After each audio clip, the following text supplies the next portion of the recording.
baseball fans, to Week 14 of Major League Baseball Power Rankings. We've had a lot of small movement today, no significant jumps. The largest move was 6 spots, but out of 30 teams, we've had 21 move at least 1 spot. Some highlights for you before we get into individual teams. The best week was 5-0.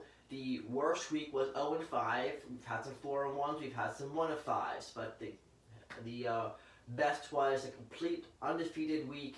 The worst was a completely defeated week, and we'll get into that in just a moment. So, let's go ahead and get started. Coming in at number 30, for the first time in a very long time, it's not the Baltimore Orioles. The Detroit Tigers have managed to play badly enough to actually unseat Baltimore as the worst team in baseball. Congratulations, Detroit. You officially suck. All due respect to Detroit fans, they are going through a tremendous rebuilding, and they had an awful week, and it was bad enough to actually unseat Baltimore, who actually did not have a horrible week. Not bad enough to keep down the cellar.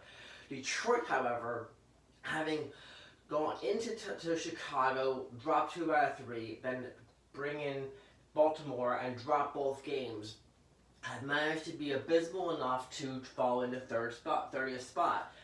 This is a team that has been so horrendous in their collapse since their playoffs push that there's actually video on the Detroit Tigers collapse, which shows how the owner was trying to put everything into trying to win the World Championship and couldn't do it before he passed away, and then the new owners just gutted the team and went through rebuilding, and they're still in that rebuilding phase. They're going to suck for a little while, but they're going to find their way eventually. So, now that they've unseated Baltimore, where does Baltimore sit? At 29! Not a huge jump, but they're out of the cellar, so congratulations, Baltimore. Wonderful. So glad you can breathe a little bit of relief climbing up 1 spot. Baltimore, having gone on the road and dropped 2 out of 3 to Tampa, and then gone on the road and taken both games in Toronto, I'll tell you what, I don't care who you are. If you can beat anybody and win a series against anybody, Baltimore, I give a round of applause and hats off to you. Good job. It doesn't matter that Toronto has been a horrible team. It doesn't matter that they're rebuilding. It doesn't matter that they have a bunch of rookies. You actually won a series. Good job. Having said that, coming in at 28, the Kansas City Royals. The Royals are on the same spot as last week, and after getting swept by the Cleveland Indians and then splitting the Washington series 1-1, they stay in the same spot. They haven't had a horrible week per se. They did go 2-5 over this week, but they didn't play badly enough to fall below 28. All 5 teams here are rebuilding. They're all trying to bring in the talent that get them experience and try to do something with it. Whether or not they will be able to with their current rosters remains to be seen, but Kansas City is in that loop. They are a long way away from being the contender that won the World Series less than a decade ago.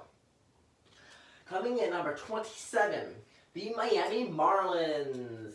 Miami is down 1 spot this week. They had a very poor week, and if you look at their trends throughout the year, when I say they've had a good week by Miami standards, it means they actually managed to hold their own that week. This week, they were more or less down to their normal season weeks, going 1-5. Going into Washington, getting swept, but then, miraculously, they go into Atlanta, and they split the first 2 games. For a team to go into a divisional leading team in Atlanta and take one of those games, I will take a positive anywhere I could find it, no matter how bad you are. And for having an absolutely horrible week, that win against Atlanta kept them from having a completely horrible 0-4 week. So, good job, Miami. Coming in number 26, the Toronto Blue Jays. Toronto welcomed in Boston dropped 2 out of 3, then had home game against Baltimore and dropped 2.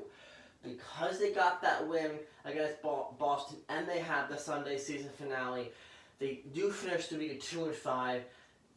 As a team with a bunch of rookies and people who need to get their feet wet and wet behind their ears, this is a team that is, like everyone else, rebuilding, but they do show flashes of talent, and their talent does shine through with their home runs, with their defensive plays, with their pitching. They do get flashes. It's just not enough to be consistent enough to win a series of games, win series, to have strong weeks. They do have flashes though, and I will give them credit for that. Despite that, that's because it's just not enough yet. They're going to be in the cellar of this year. Coming at 25, the Seattle Mariners. Seattle is down 1. They actually managed to play badly enough, consistently long enough to continue falling. They were stuck at 24, really searching for a way to fall. Fortunately enough, somebody else happened to have a strong week that was below them and allowed them to sink farther down. I rag on Seattle because they started up here and they're just inching their way down. In typical Seattle fashion, they haven't been the dominant force that they used to be since the late 90s, and they've just been on an endless rebuilding cycle, whether it's management, whether it's personnel, whether it's managers, who knows. But they started off with high hopes, and they've just been finding ways to sink throughout the year. They have home weeks against Seattle and Oakland. They dropped 2 out of 3 against Seattle. They split the first 2 games against Oakland, and they had a 2-4 week. I mean, they're trying. I'll give them credit. They're trying to get higher picks in the draft. I'll give them that. Whether they're trying to or not remains to be seen.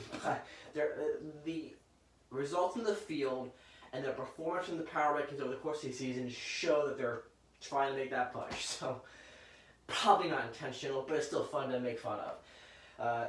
Coming out of 24, thank you, San Francisco, for having a very strong week and allowing Seattle to fall a little bit farther down the pipe there. San Francisco had actually, for a rebuilding team that has over-the-edge veterans and rookies that are wet behind the ears, they actually had a very, very good week. They went to San Diego and swept them. They brought in St. Louis and split the first 2 games of the series. They had a 5-1 week. Not the best week on the board, because they did drop a game to St. Louis, but they won the season finale on Sunday, and they had a very, very strong week. This is the kind of week that all teams would love to have week in, week out. This is a first for San Francisco, so I give you a round of applause. You had a hell of a week. Wonderful job. It's because only 1 week doesn't allow you to climb out of the cellar, but it does allow you to climb 1 spot on the power ranking. So wonderful job, San Francisco. Great job, Giants. Awesome. Glad to see you getting to see your rewards for hard work this week. Great job. Coming at 23, the Chicago White Sox are down 1 spot this week after having a whole week at home, taking 2 out of 3 from Detroit, and then dropping again to Chicago. Now, I've always found the crosstown rivals of the Cubs White Sox to be of particular intrigue. Just like the Subway Series, just like the Highway Series in LA, I've always found these fascinating, and I've always found that regardless of how good or bad each team was, doesn't matter if they played to their caliber or they had a surprise because they're crosstown rival, I've always found the Chicago series, the Windy City series, to be more interesting than most. Even if I have no interest in how either team is playing or how well they're doing or the playoff hopes, I always found these to be rather entertaining, because you love those inner city rivalries, you love those geographical rivalries. They're a lot of fun. They came up on the short end of the stick, and these go back and forth. Regardless of how each team are doing, they're inner city series always go back and forth. There's no real trends one way or the other. Chicago used to dominate them. The Cubs have been doing very well the last few years. It's just back and forth. It's a lot of fun to watch. It's great baseball. Coming in at number 22, the New York Mets, whom a lot of people see as sellers because they have so dramatically underperformed on the year. It remains to be seen whether or not they're going to get enough prospects to move the pieces that people actually want. I know they're not interested in moving Syndergaard, Thor, and they've taken calls about DeGrom, but I can't see them moving DeGrom. He's too good of a piece for them to go without a king's ransom, and all the contenders who would go for him would have to basically have a fire sale to get him. I just can't see it. Could I be surprised? Absolutely, but I don't see it happening. New York this week, after winning the season finale on Sunday, split the 2-game series against the Yankees, split the 2-game series against the Phillies. This was a very intense week for Mets fans because not only did they have the crosstown rivals at home, but they also brought in the Phillies, who have a powerhouse roster, but have been underperforming at this point in the season. And this is a chance to say, hey, let's hold our home turf against our crosstown rivals. Let's hold our own against our divisional rivals. And between both series, this was a very intense week. The fact that they finished 500 against those teams, it's whatever. It's one of those things where, as Mets fans, they take what they can get, and they don't have high expectations. They're lovably named the lovable losers because they often have great caliber teams, and then they just can't put it together when it counts. 2000 World Series aside, the Mets have always been the lovable losers, and I don't hold it against them the fact that they kind of played into character splitting series against teams with which are high-intensity games. So that's where they stand. Coming at 21, the Pittsburgh Pirates have not moved a single spot this week, despite the fact that they had home week against the Chicago Cubs and Milwaukee Brewers, taking 3 out of 4 from Chicago and splitting the Milwaukee Brewers. Now, I've been talking about this for all season long, where you never know what team's going to show up, but it's always interesting when they go up against Milwaukee, because Milwaukee is in a dogfight with Chicago for the division, and yet, despite that, they don't even know what kind of Pittsburgh team is going to show up. Is it going to be a team that they can walk all over, or is it going to be a team that's going to stomp their butt? You never know. However, the fact they went into their division, they played 4 games set against the division-leading Chicago Cubs, and took 3 out of 4. Hats off to you, man. You held together. You managed to win a 4-game series for a team that is so hot and cold any given day. To do that, good job. Awesome. Fantastic work. I don't see them playing consistently enough to make the playoffs, but it's still fun to see the flashes of brilliance and the ability to put high caliber teams in their place, i.e. the 3 out of 4 from Chicago, i.e. the game from Milwaukee. They have the ability to keep you on your toes, and that's always fun to watch. Coming in at number 20, the Cincinnati Reds. The Reds, despite being in the 5th place in their division, are not in the cellar. Like Pittsburgh, this is a very, very, very hot and cold team. However, of late, this team has gotten on fire. They've been dominating series, and this week they went 4-2. They brought in the Milwaukee Brewers and took 3 out of 4. I mean, seriously, this team is starting to find their groove. Now, whether or not they can maintain it the rest of the second half remains to be seen, but the fact that they are starting to turn it on at the halfway point, this is where you got to make your run. This is where you got to make up that ground. If you want to make that the second wild card spot, they're turning it on at the right time. Are they going to make me eat my words over the next month? It's highly possible. But right now, I've been seeing over the last few weeks, they have been starting to get it together. Look out the rest of your division, because even if they don't rise out of the cellar, they're going to make it very hard on the Cubs and the Brewers to dominate their division. So coming in at number 9, and just for a footnote here, the Reds went 3-1 against Milwaukee, 0-1 against their Ohio Series rival, the Cleveland Indians. The fact that they dropped the only game they played against Cleveland is, it's a crosstown rival. Anything can happen. And they did do well when they went into Cleveland, so it could be just simply a reverse effect. Having said that, moving right along, the number 19, the St. Louis Cardinals. The Cardinals are also a 5th place team, but they've had an above average week, going 4-2. They went on the road and took 2 out of 3 from Seattle, went on the road and split the series with San Francisco. This is a team with which the Cardinals are in 5th place, so that doesn't make sense. Are they really in 5th place? I think I have a typo there.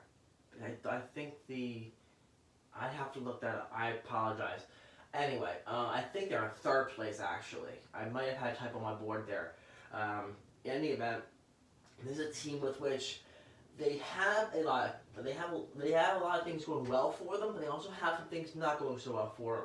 This is a team that is going to make things interesting and certainly keep their division in check, but I don't see them making the playoffs. They just haven't shown consistency throughout the season. It's now the halfway point, and with Chicago and Milwaukee duking out for the division lead, and with Cincinnati getting hot, they're going to leave St. Louis in the dust there.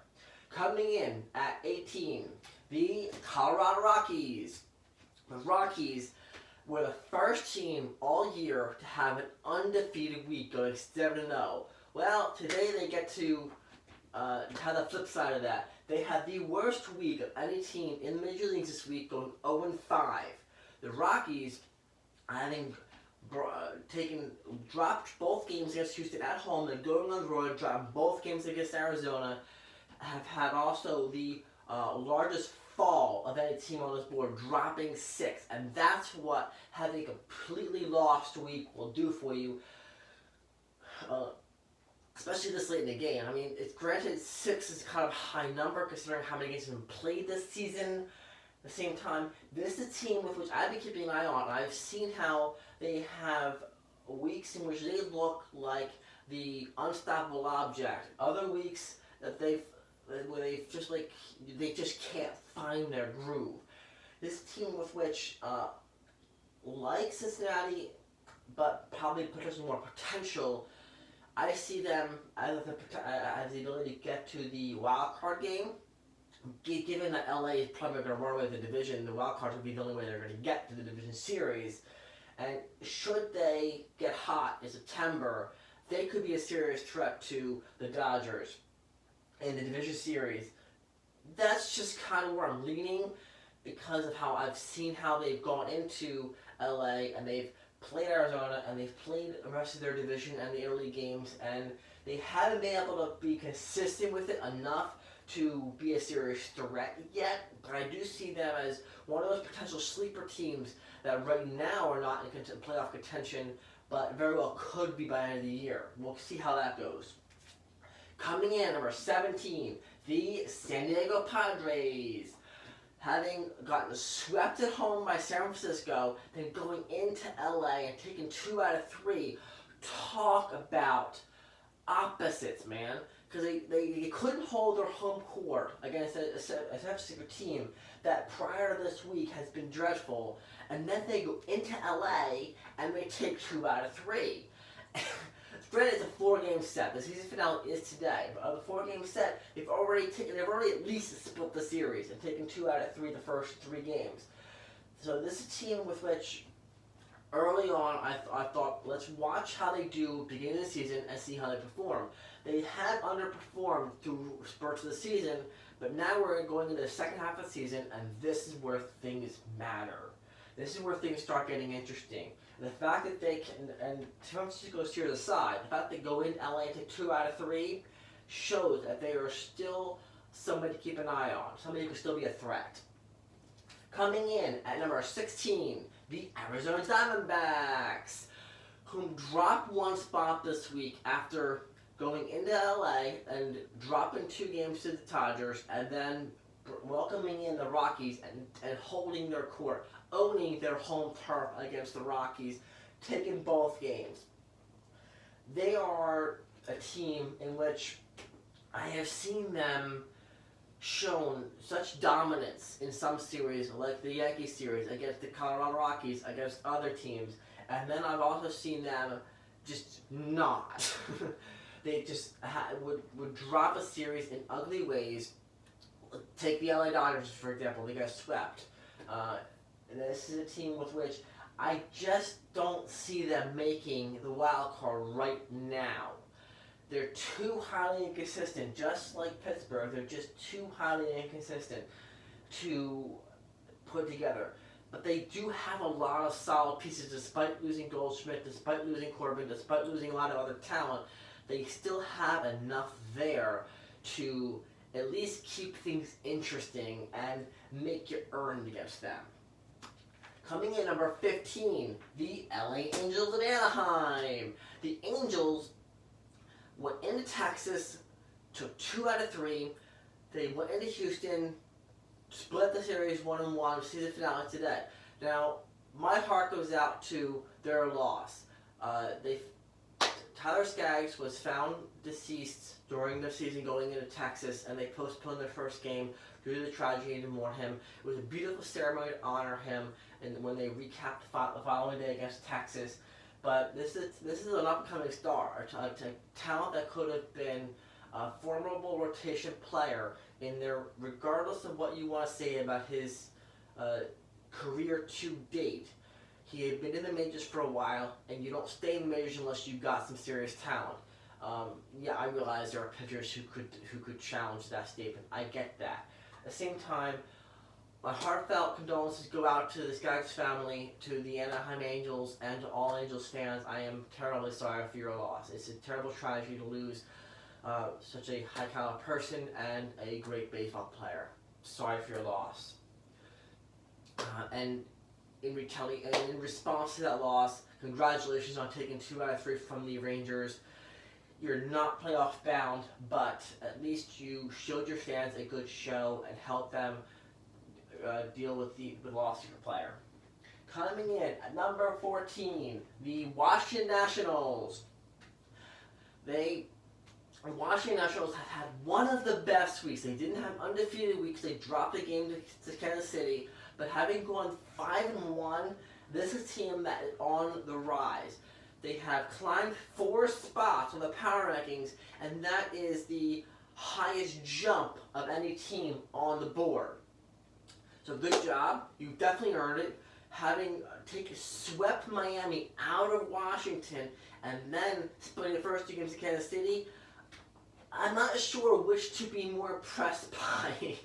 I think probably the fact that you held your own, you were divisional rival Miami, a team that is giving the Atlanta Braves and the Philadelphia Phillies a very hard time, and you said, you came into our house, we're going to kick your butt right out of here.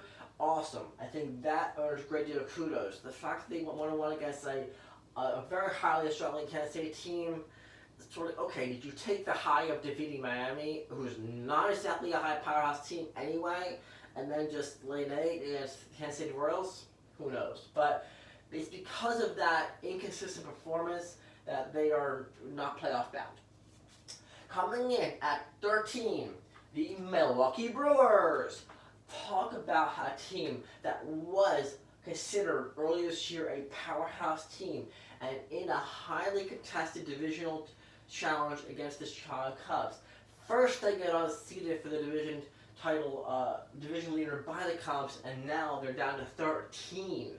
The Brewers haven't moved since last spot, but the fact that they're in the middle row at all, to me, is disappointment, considering how well they started their year. They go into Cincinnati and they drop 3 out of 4. They go into Pittsburgh and they split the series.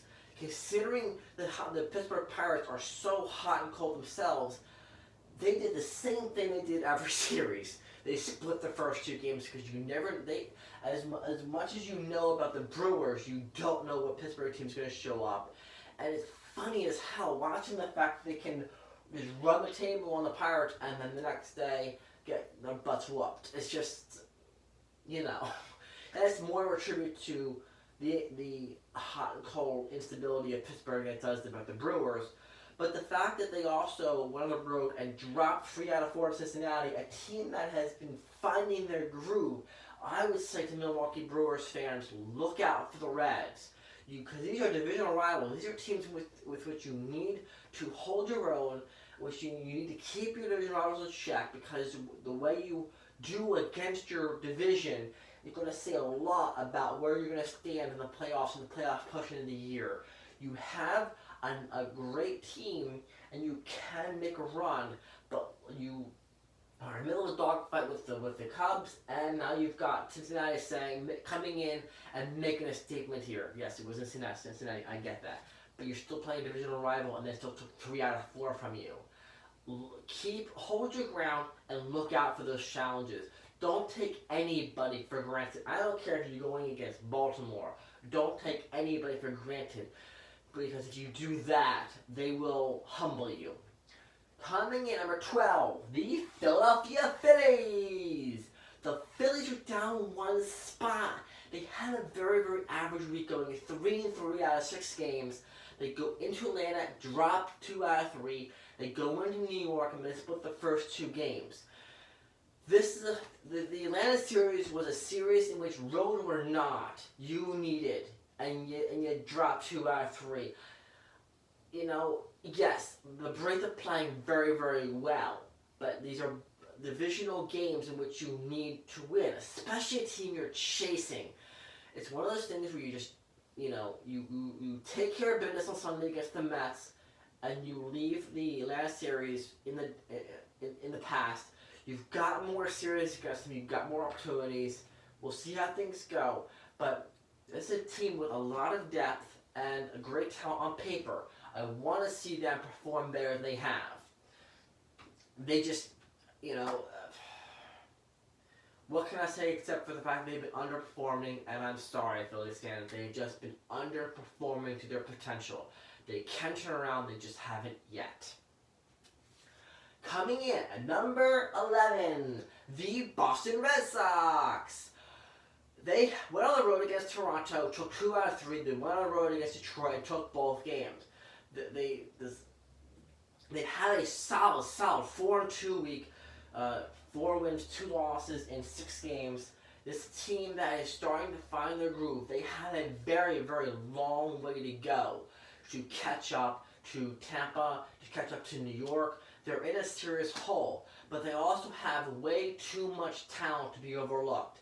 They could very easily be a surprise team and go on a run and be there in the end for the wild card. You never know. But they are on the outside looking in right now, but I would not overlook them, especially if you're playing against them. They're too good of a team for that. That's interesting. Okay, I can't remember this counter here. Because I have 1 left there. 2, 3, 4, 5, 6, 7, 8, 9. Yeah, I did. Wow, okay. Fantastic. I miscounted when I was splitting out the cards. I do 10 stack, 10 stack, 10 stack, and I was looking down thinking the board's full here, but I've got 1 left here. Oops! Okay, now we get to have some fun here. Now we get into our top 10.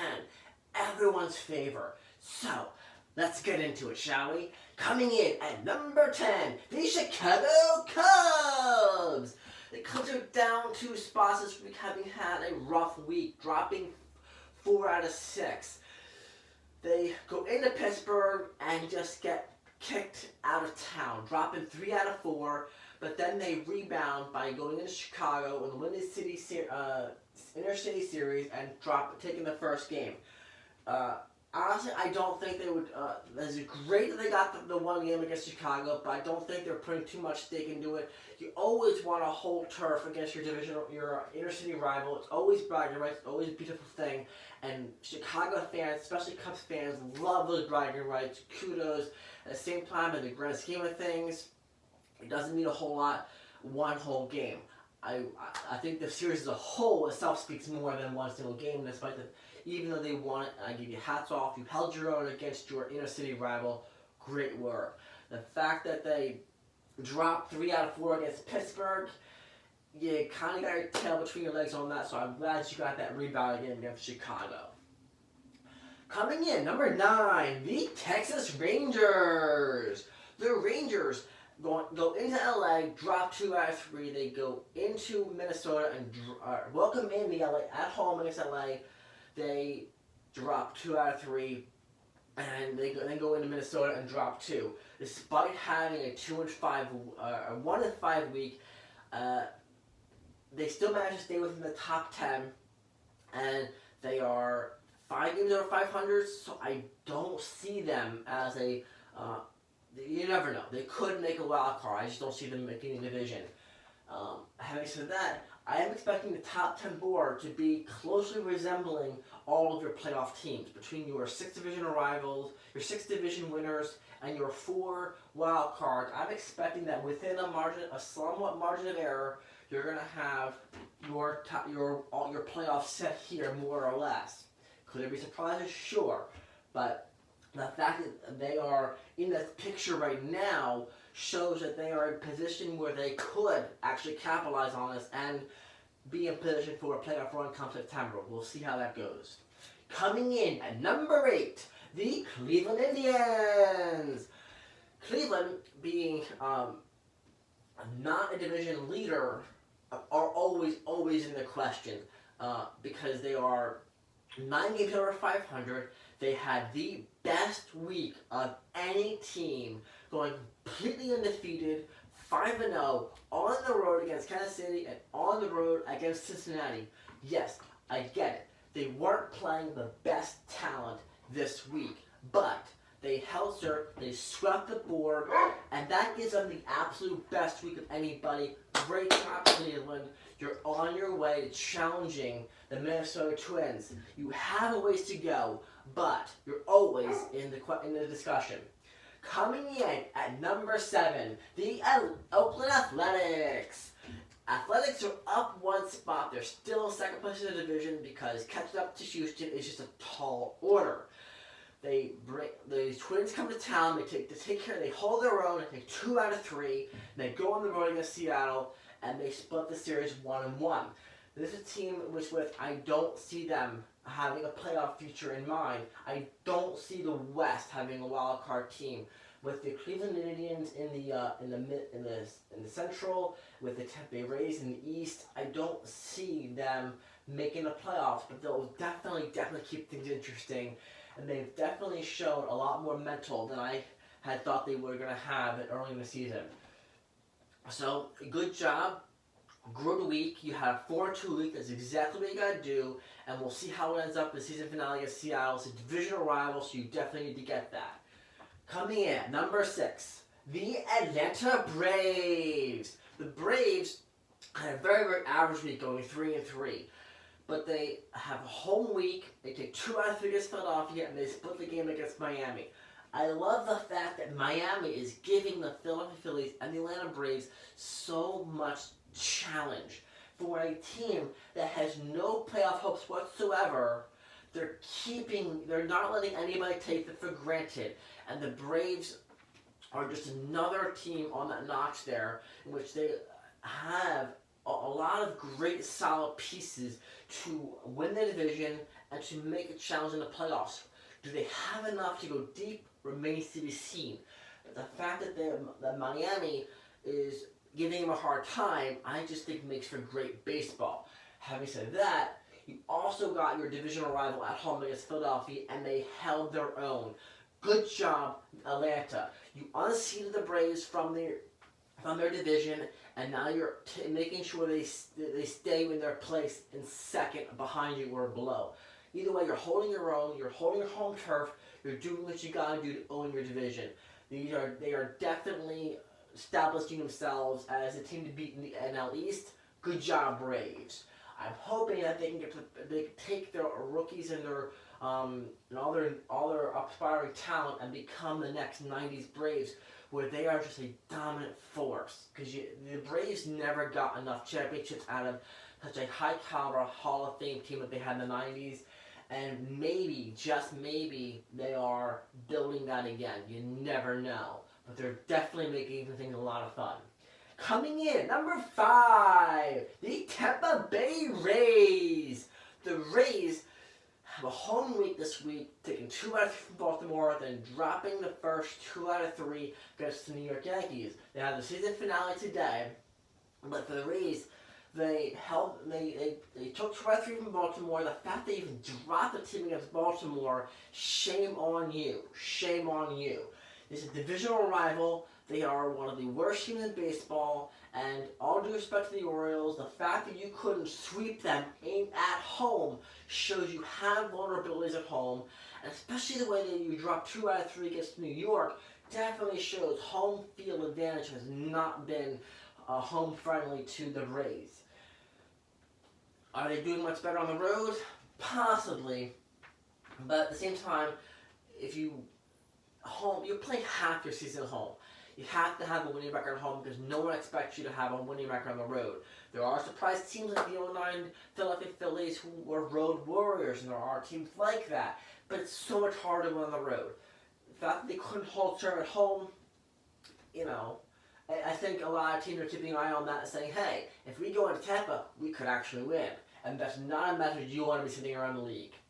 Coming in at number 4, Houston Astros. The Astros had a very, very good week. They had a loss, so they didn't have a perfect week, so they didn't have the best week. But going 4-1 is still nothing to rag on here. The Houston Astros went on the road, took both games against Colorado, then back home against LA, a divisional rival, and they split the first 2 games. I'm expecting they'll take the season finale against the LA Angels because it would suck if they didn't for the Astros, because this is a team, the LA Angels are playing somewhat spoiler the second half of the season. They are not a playoff contender, but they are trying to show that they can still hold their own against their own divisional rivals. Houston Astros are just running with the division. They're a powerhouse team. They've had some struggles of late, but they turned around this week. They had a very, very strong week, 4-1. Great job, Houston. Well done. Coming in, number 3, the Minnesota Twins. They had a very average week, going 3-3. They go on the road to Oakland, drop 2 out of 3. They bring in the Rangers, and they take both games. Being as neither of these teams are divisional rivals, I don't put as much stake into it. At the same time, you can't let off the gas pedal. You're no longer the best record in the AL. You still have a very, very strong team. You showed how good you are against the Texas Rangers, but you didn't show a lot on the West Coast. Is that a West Coast bump for you? Who knows? But at the same time, you're still a very strong team. You're still going to get. You're still showing your dominance of your division and your dominance in the league. You still have a phenomenal.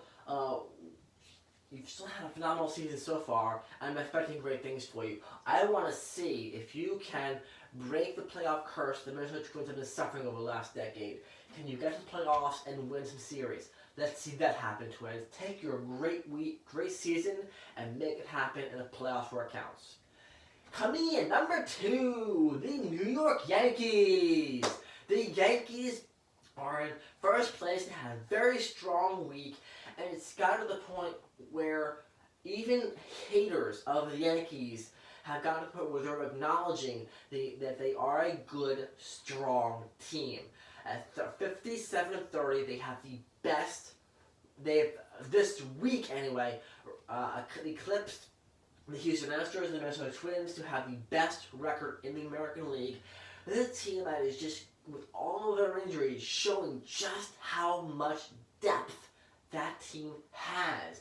You've got players like Mike Ford coming up from AAA and making a difference. You've got your starters with Voigt and others going out on the IL, and you have commentators talking about how, hey, just leave the players like Stanton on the IL and Byrne and others just stay there, because right now they're doing so well with the replacement players that they're concerned about disrupting the chemistry.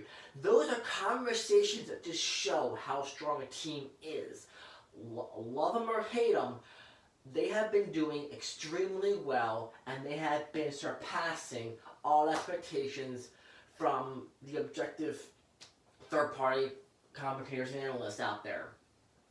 They split their season series against New York, both splitting the Citi Field games 1-1, and their overall season series 2-2.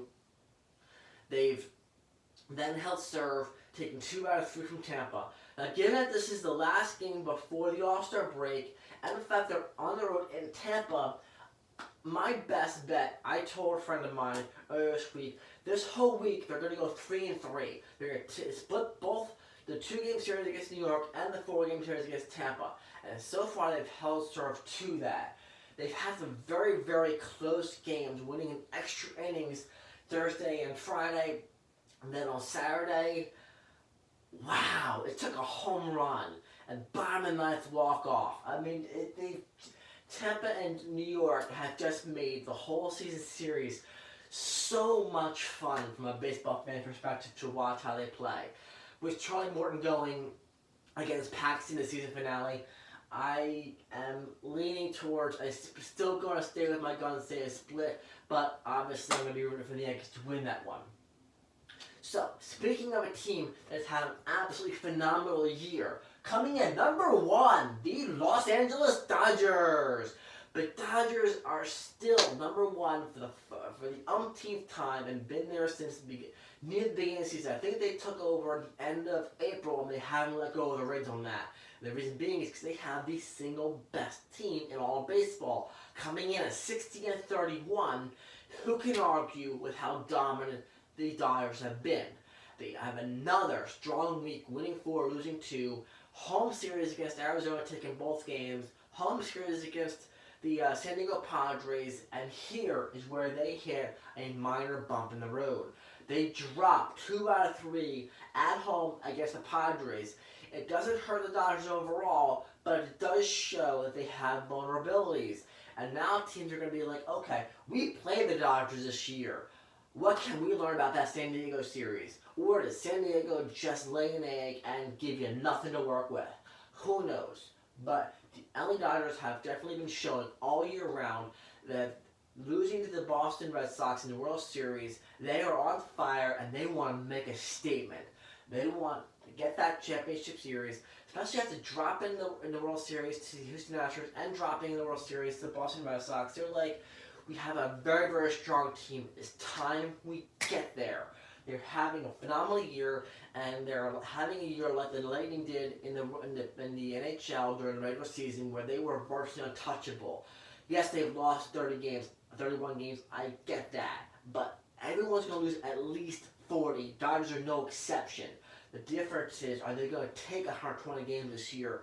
That remains to be seen. Same time, they're putting themselves in an excellent position to make at least 100 wins this year and definitely make it a playoff run. I predict that they can have the talent and the depth to go deep to the playoffs, but I did mention a scenario with which, to a friend of mine, that if Colorado gets hot at the end of the season, they could take the wild card game, and then they could be a challenge to the Dodgers. Let's say they take the first 2 games at home or in LA, and then they own their home court. The scenarios abound.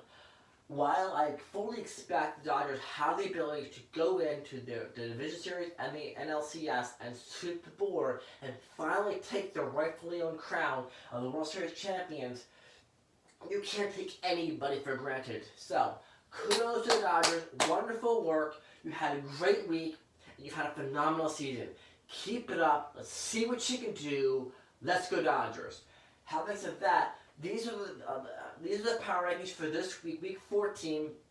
I want to know what you think about what I think. Please leave your thoughts, comments, and opinions in the comments section below. Let me know what you think. Let's have some banter. Let's talk baseball.